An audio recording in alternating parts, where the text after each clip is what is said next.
ओम नमो नारायण, ओम नमः शिवाय, हर हर महादेव। भारत तीर्थ नामक पुस्तक के माध्यम से आज वर्णन होगा।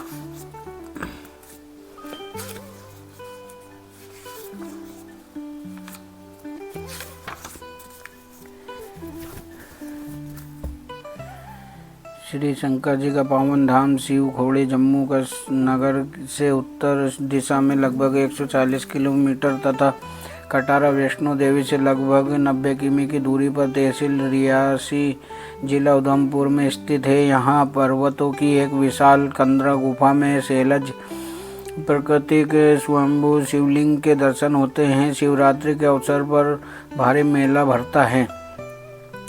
मार्ग परिचय रनसू नामक गांव तक पक्की सड़क है। यहाँ तक पहुंचने के लिए बसें सुविधा से मिल जाती हैं। मेलों के अवसरों पर विशेष बसें भी चलाई जाती हैं। रनसू इस यात्रा पर आधार शिविर है। इसके आगे लगभग 4 किमी पर गुफा का प्रवेश द्वार है, जहाँ पैदल चलकर मनोहर दृश्यों को देखते हुए यात्री आधे घंटे में पहुंच जाते हैं। कटरा से जाने वाले यात्री रियासी होकर बस में जाते हैं। रियासी से रजौरी जाने वाली सड़क पर कुंडा मोड़ नाम का स्थान आता है। यहीं से शिव खोड़ी के लिए सड़क मार्ग गया है। रियासी मोड़ पोनी और भारक और रनसू तक मोटर मार्ग प्राकृतिक दृश्यों से भरपूर है। जम्मू से सीधी बसें भामला होकर रनसू जाती है। जम्मू रजौरी मार्ग पर जम्मू से लगभग 75 किलोमीटर भामला होकर भी जाया जा सकता है।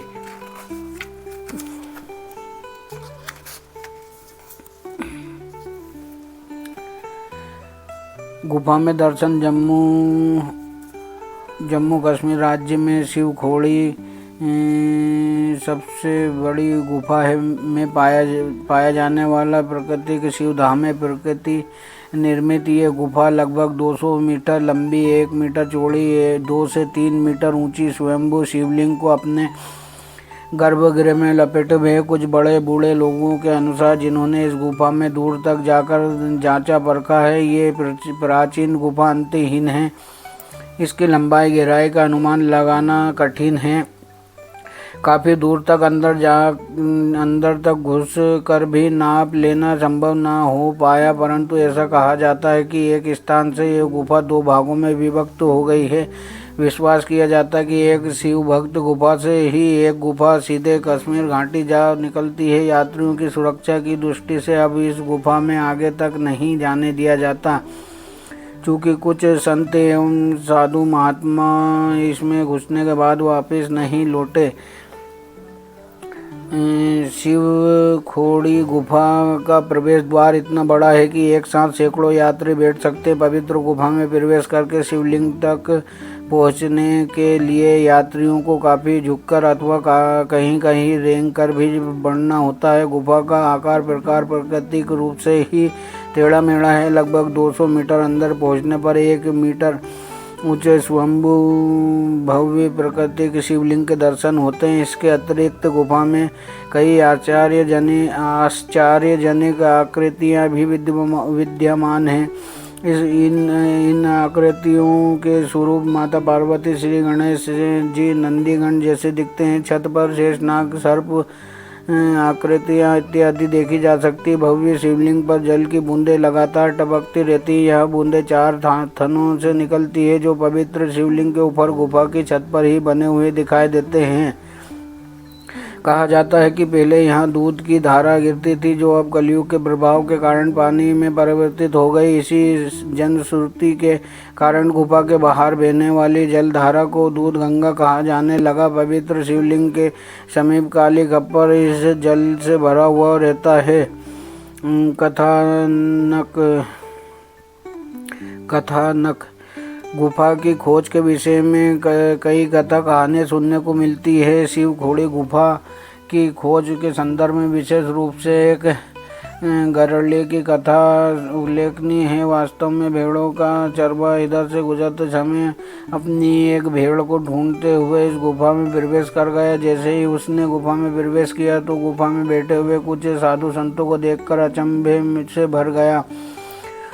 वहां पर बैठे साधु संतों के तप और प्रभाव से युक्त वातावरण तथा दिव्य शिवलिंग की शक्ति से संपन्न गुफा से प्रभावित होकर उसने भी पूजा अर्चना आरंभ कर दी। नित्य प्रति पूजा करने के लिए नित्य पूजा करने के लिए आने लगा। महात्माओं को उस गरड़िए ने वचन दिया था कि वो अन्य लोगों को गुफा के विषय में कुछ नहीं बताएगा, परंतु बहुत दिनों तक वो इस भेद को छिपा नहीं पाया और अपने साथियों से ये बात कह दी, जिससे ये 15 जन साधारण में प्रकट होकर शिव खोड़ी के नाम से प्रसिद्ध हो गई। विश्वास किया जाता है कि अनेक सिद्ध पुरुष इस एकांत स्थान में तपस्या एवं साधना में लीन होकर आध्यात्मिक लाभ प्राप्त करते रहे हैं। शिव खोड़ी यात्रा के दर्शनीय स्थल कटरा से 5 किलोमीटर बाद आघार जित्तो नामक बाबा जित्तो का जन्म स्थान है। इस स्थान से लगभग 4 किलोमीटर आगे चलने पर नौ देवियां नामक स्थान आता है, जहां 9 देवियां पिंडियों के रूप में विराजमान है। यह प्राकृतिक गुफा है, इसमें कोई भी मानव कारीगरी नहीं की गई है। सीढ़ियां उतरते ही प्राकृतिक झरना है। उस झरने में भक्तगण हाथ पैर धोकर 9 पिंडियों के रूप में स्थित 9 माताओं के दर्शन करने आते। झरने के साथ एक नदी भी बहती है।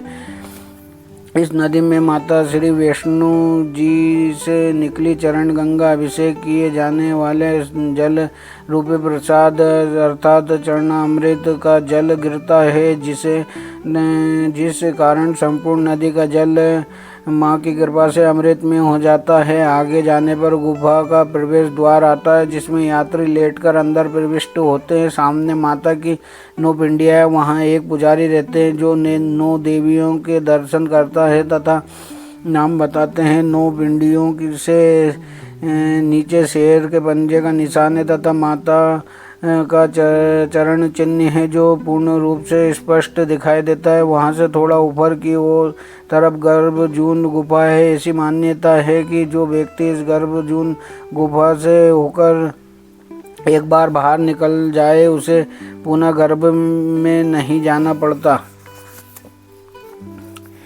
यात्रीगण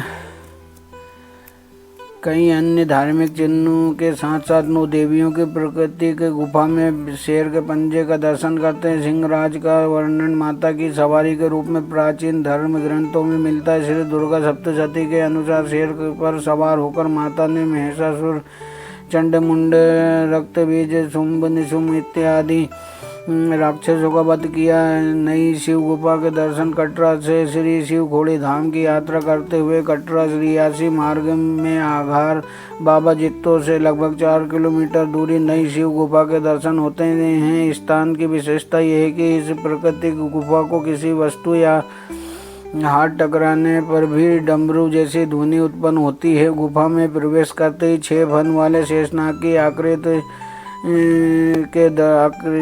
के दर्शन होते हैं। इसके अतिरिक्त कई अन्य धार्मिक चिन्हों के साथ 2 गणेश जी का स्वरूप भी विद्यमान है। छोटी सी गुफा के अंत में शिवलिंग के दर्शन किए जाते हैं। शिव गुफा में प्रवेश करने पर सर्वप्रथम 6 फन वाले श्री शेषनाग की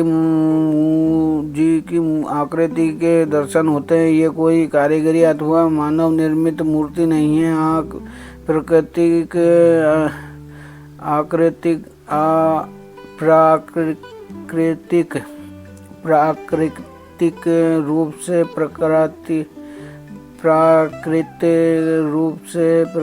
रूप से शिलाखंड पर बनी हुई अन्य आकृतियों भी इस गुफा में धार्मिक चिन्हों की भांति अंकित है।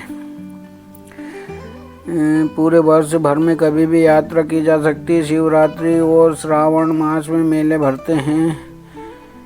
कटरा अथवा जम्मू कश्मीर से बस द्वारा जा सकते हैं। यात्रीगण रनसू में पहुंचकर अपनी सुविधा और पसंद के अनुसार जिस होटल व गेस्ट हाउस में ठहरना चाहते हैं उसमें कमरा बुक कर लेते हैं और अपनी पसंद के खाने का ऑर्डर देकर चले जाते हैं। उस समय भोजन नहीं करते बल्कि शिवखोड़ी धाम में आकर दर्शन करते हैं और दर्शन के पश्चात वापस लौटते हैं तो उन्हें मनपसंद खाना तैयार मिलता है। इतनी अच्छी सुविधा होने से दर्शनार्थी के प्रसन्नता की सीमा नहीं रहती। ओम नमो नारायण, ओम नमः शिवाय, हर हर महादेव।